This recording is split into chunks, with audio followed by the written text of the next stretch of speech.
I'm Dr. Wendy Ring, a physician and public health professional here in Humboldt County, California. I'm not really recording while driving because that would be dangerous, but I want to talk to you about something that is really dangerous, an energy decision our local elected officials are about to make that would compromise our health now and for generations to come. Then I'll share what you can do to make sure that doesn't happen. It's about biomass energy. Here in Humboldt County, we have two biomass power plants that burn sawmill waste. One is in Scotia and the other's in Fairhaven. In 2017, when the Redwood Coast Energy Authority took over buying electricity for the county, they started with a power mix that had 12% biomass. In 2018, this rose to 20%. Now it's up to nearly a quarter. When the Energy Authority passed a resolution committing to deliver 100% clean energy by 2025, we thought that meant these 30-year-old plants with their dirty old equipment would be shutting down. But now our CEA is making a 10-year plan which includes burning biomass until 2030. Humboldt Redwood, which has the largest biomass plant, is in the process of expanding its capacity. So instead of clean energy by 2025, we're looking at dirty till 2030 and beyond. There's still time for the public to get our CEA to change the plan, and that's why I'm talking to you.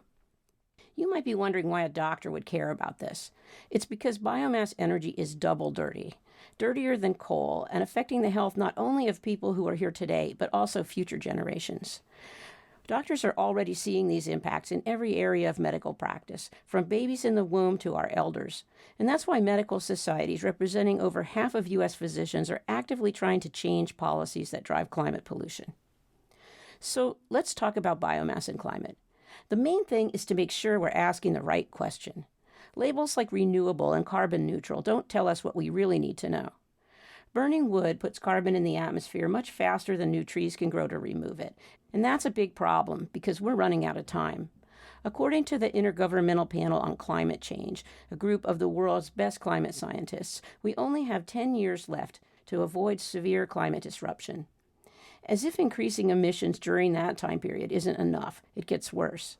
While biomass emissions sit in the atmosphere waiting for little trees to grow, the warming they cause increases wildfires and permafrost melt, adding even more emissions. So it's not simple math like carbon in, carbon out. It's more like credit card debt. The longer you wait, the more you owe, till there's no way you can repay it. Biomass pollution is a big part of Humboldt County's carbon footprint. In 2018, Humboldt's two biomass plants emitted nearly 400,000 tons of carbon dioxide equivalent. Ending biomass is easier than addressing our other big causes of climate pollution, like getting people to stop driving or cows to stop burping. Leaving biomass in the rearview mirror is the low-hanging fruit, the most practical thing we can do here to rapidly drop our greenhouse gas emissions. Biomass is dirty in another way. It pollutes the air we breathe with particles so teeny they pass from our lungs into our bloodstreams, causing asthma attacks, heart and lung disease, cancer, hospitalizations, and premature deaths. Local biomass plants emit over a ton of these fine particulates every week.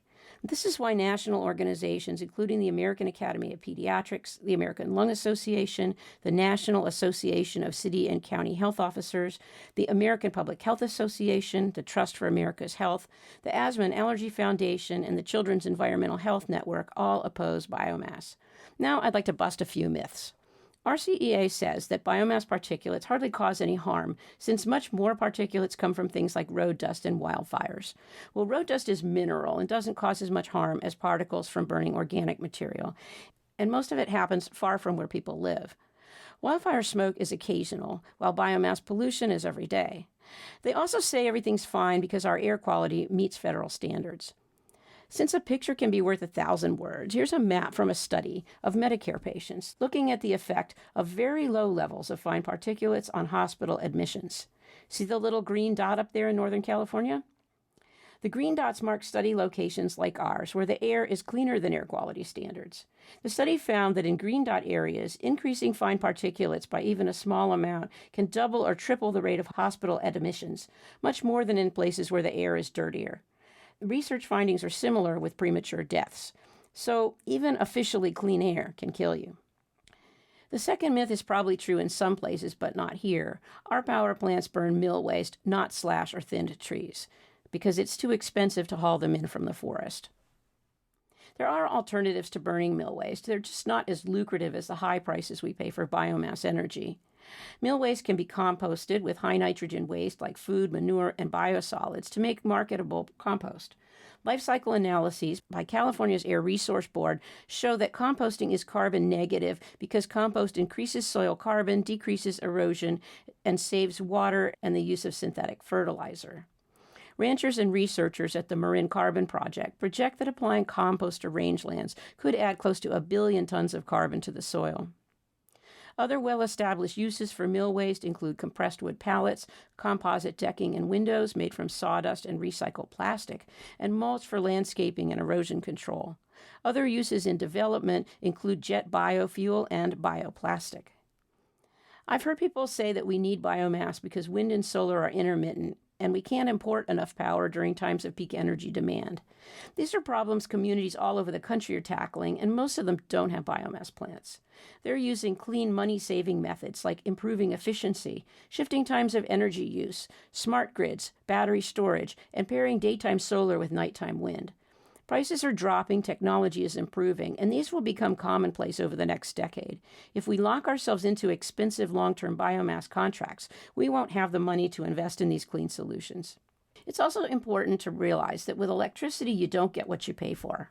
When we buy clean power from outside the county, its producer puts those electrons into the grid where they're made, and we get electrons generated close to home, mostly from PG&E's Humboldt Bay natural gas plant. If we stopped burning biomass, the PGE plant would take up the slack and then gradually decrease its output as we develop clean local alternatives. That would be an improvement over biomass because natural gas burns cleaner, emits less greenhouse gas per megawatt hour, and it has a legislated expiration date. Biomass will go on until you and I make it stop. So to sum it up in a nutshell, biomass is dirty and expensive and we don't need it. It's a barrier, not a bridge to real clean energy. We need your help to get our Redwood Coast Energy Authority to keep their promise about providing 100% clean energy before they lock biomass into our energy mix till 2030. If we don't set the course for clean energy now, we're not going to get there. We only have a short time to change their mind and get them to keep their promise. So please come to the Redwood Coast Energy Board meeting on October 24th at 3:30 p.m. to deliver that message. It's really easy to make a public comment. All you have to do is stand up, say your name, where you live, and one sentence. Like, I don't want the money for my electric bill going to dirty energy. Or biomass threatens my children's future. Or I don't want my grandma to die early from biomass pollution. Or biomass is siphoning money away from clean solutions. I hope to see you there. If you can't make that meeting, there's still a couple more meetings where you can provide public input. And if you can't make it to any meetings, please submit your comments by email. Thanks a lot for listening.